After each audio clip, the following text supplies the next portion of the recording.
We want people to report abuse without question.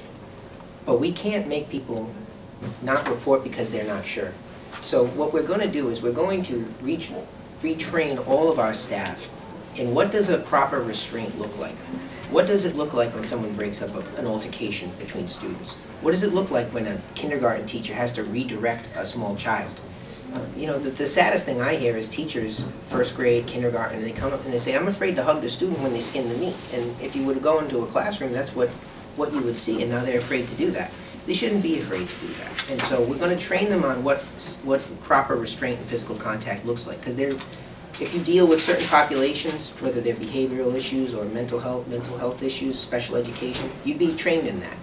But the teacher walking by that classroom might not necessarily know that what that teacher is doing is proper.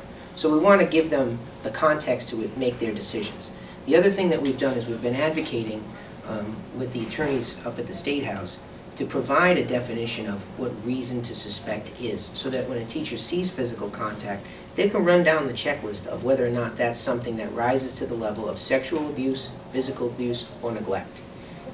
And every inappropriate contact with the student doesn't fall into those categories, and it might be something that we might give a written warning. Obviously, if there's sexual abuse, the person they'll be out, they'll be fired upon proof, and they'll have criminal charges. But sometimes in schools, on an everyday basis, there's things that happen that are not perfect, and they don't always result in administrative leave with pay historically. But this year, because of the reporting and people being very aware and sensitive to it, those are being reported to DCYF, which is what results in the administrative leave with pay, because we have to wait for DCYF to be done before we look at it and say, all right, that's not something that someone should be out for. It's not going to result in a suspension. It's not going to result in termination. Put them back in the classroom.